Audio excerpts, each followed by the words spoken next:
मेरे दादाजी मुकुंदराव अंबेडकर, भैया साहब अंबेडकर, इनको पंजाब में भेजा कि जाओ जरा सिख धर्म के लोग मुझे आमंत्रित कर रहे हैं सिख बनने के लिए, जरा जाकर देख के आओ कि सिख बनने के बाद हम लोगों के साथ कैसा आचरण होगा, जाकर जरा देख कर आओ। माझे आजोबा मुकुंदराव भैया साहेब अंबेडकर दोघंही पंजाबला गेले। पंजाब जाने के बाद उनके साथ जो बर्ताव किया गया वो जैसे उनके साथ हुआ वो उन्होंने बाबा साहब को आकर बताया। पंजाब में जाने के बाद शेड्यूल कास्ट के लोग अगर सिख धर्म अपनाते हैं तो उनके लिए अलग से गुरुद्वारा, उनको अलग गुरुद्वारा में बिठाया गया, अलग पंगत ज्याला आपण म्हणतो, वेगळ्या पंक्तीत त्यांना बसवण्यात आलं, अलग खाने की व्यवस्था थी। तो ये सारी बातें नोट करके मुकुंदराव अंबेडकर ने, भैया साहब अंबेडकर ने बाबा साहब को बताई कि बाबा साहब हम पंजाब में गए थे, वहां पर हमारे साथ इस तरह का व्यवहार किया गया, हमें दूसरे अनुसूचित जाति के लिए बने हुए गुरुद्वारा में लेकर जाया गया, सिखों के लिए जो गुरुद्वारा है वहां पर हमें आने नहीं दिया गया, हमें अलग पंगत में बिठाया गया। अब इतने सारी व्यवस्था जो सिख बाबा साहब को देने के लिए तैयार थे, और यही नहीं बाबा साहब को दे भी दी थी। मुंबई में आप लोग कभी आए होंगे, दादर में माटुंगा में खालसा कॉलेज है, नाम सुना है आपने खालसा कॉलेज? ये खालसा कॉलेज आज भी आप लोग खालसा कॉलेज में जाओ, वहां पर एंट्री में ही बाबा साहब का पुतला है। ये खालसा कॉलेज सिखों ने उस समय बाबा साहब को दिया जब बाबा साहब ने धर्मांतर की घोषणा कर दी और सिखों ने कहा कि बाबा साहब हम पहले ही आपको ये कॉलेज बनाकर दे देते हैं, आपके सारे लोग इसी कॉलेज में पढ़ेंगे, शिक्षा की व्यवस्था हम आपको खड़ी करके दे देते हैं। इतनी सारी धन दौलत व्यवस्था देने के बावजूद बाबा साहब ने सिख धर्म नहीं अपनाया, इस्लाम धर्म नहीं अपनाया, क्रिश्चियन धर्म नहीं अपनाया। आज भी मैं मुस्लिम्स में काम करता हूं, आज भी हमारे जो लोग इस्लाम में चले गए, पसमानदा मुस्लिम कहा जाता है, कुरैशी कहा जाता है, और फिर ब्राह्मणों ने इस्लाम को भी छोड़ा नहीं, इसमें भी उन्होंने झगड़े लगा दिए, सिया सुन्नी को ये पता है। क्रिश्चियन धर्म को भी, क्रिश्चियन धर्म भी जाति से बच नहीं पाए। मैं साउथ में जाता हूं, आंध्रा में जाता हूं, कर्नाटक में जाता हूं, केरल में जाता हूं, तमिलनाडु में जाता हूं, कई सारे शेड्यूल कास्ट के लोग वहां पर क्रिश्चियन बन गए, लेकिन क्रिश्चियन बनने के बाद भी क्रिश्चियनों ने उन्हें अपनाया नहीं। आज भी वहां पर दलित क्रिश्चियन नाम की आइडेंटिटी बनी हुई है। जो लोग क्रिश्चियन बन गए शेड्यूल कास्ट में से, उनको वहां पर दलित क्रिश्चियन कहा जाता है। अब वो लोग वहां पर आंदोलन कर रहे हैं, उनके आंदोलन को मैं सपोर्ट करने जाता हूं। वो ये कह रहे हैं कि पिछले 70 सालों में, पिछले 50 सालों में, इतने सालों में भी आज भी हमारे में से, शेड्यूल कास्ट में से किसी को प्रीस्ट नहीं बनाया जाता, किसी को प्रीस्ट नहीं बनाया जाता, किसी को जो कहते हैं ना फादर, ये प्रीस्ट तक उनको नहीं बनाया जाता।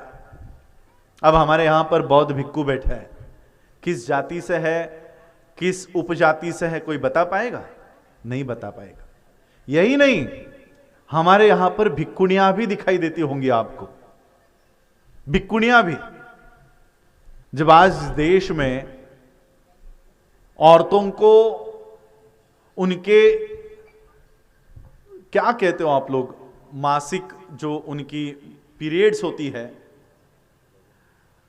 उस समय में मंदिर में प्रवेश आज भी 21वीं सदी में उनको नहीं मिलता है। आप कोल्हापुर में जाओ, कोल्हापुर में महालक्ष्मी के मंदिर में लेडीज को अंदर अलाउड नहीं है। क्यों? वो महिला मासिक स्त्राव उनको होता है। अरे तो क्या आपकी महालक्ष्मी महिला नहीं है, उसको मासिक स्त्राव नहीं होता होगा, तो उसको मंदिर में क्यों बिठाया है? उसे भी बाहर निकालो।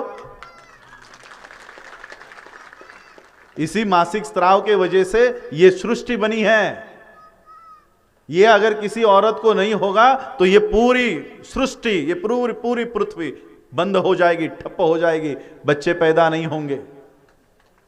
जिस माता के पेट से आप पैदा होते हो उसी माता पर बंदी लगाते हो कि भाई इसको मासिक स्राव होता है, उसको मंदिर में प्रवेश नहीं मिलना चाहिए। ये कैसा धर्म है?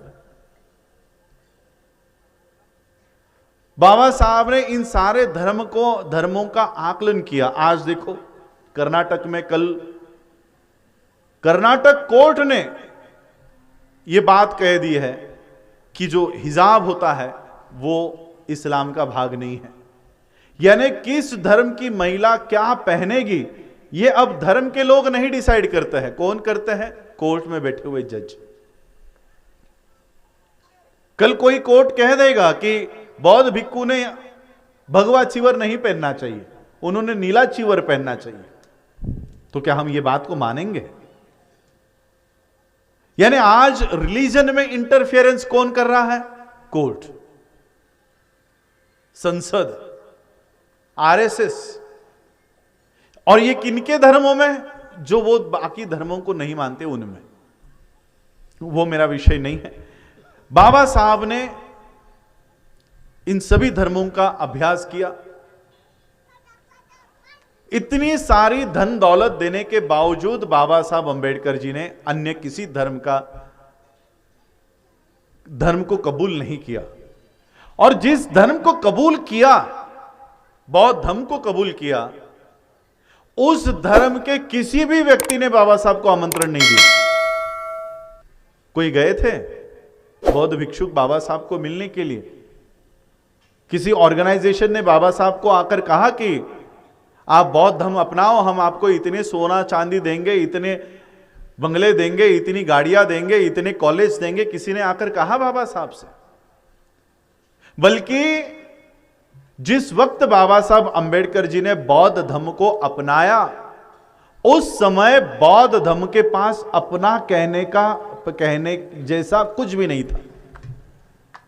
ना हमारे पास अपने बौद्ध भिक्खु थे, ना हमारे पास अपनी बौद्ध विरासतें थी, ना बौद्धों के पास कुछ पैसे थे जो बाबा साहब को कहते कि बाबा साहब आप बौद्ध धर्म अपनाओ, हम आपको इतनी इतनी थैली देते हैं। कुछ भी नहीं था। लेकिन फिर भी बाबा साहब अंबेडकर जी ने बौद्ध धर्म को अपनाया। और इसका कारण बाबा साहब अंबेडकर जी ने 15 अक्टूबर 1956 को स्पष्ट किया कि हमने बौद्ध धर्म ही क्यों अपनाया, हम बौद्ध ही क्यों बने हैं, हम सिख क्यों नहीं बने, हम मुस्लिम क्यों नहीं बने, हम क्रिश्चियन क्यों नहीं बने। सिखों के माध्यम से सोना चांदी तक बाबा साहब को देने का कबूल कर दिया गया था। सोने के रथ से बाबा साहब अंबेडकर जी की यात्रा उन्होंने निकाली। इतना धन दौलत देने के बावजूद बाबा साहब ने अन्य किसी धर्म को नहीं अपनाया। और 15 अक्टूबर को बाबा साहब कहते हैं कि हमारी लड़ाई पैसों के लिए नहीं है, हमारी लड़ाई स्वाभिमान के लिए है, इज्जत के लिए है। और इसलिए बाबा साहब ने हमको बौद्ध बनाया।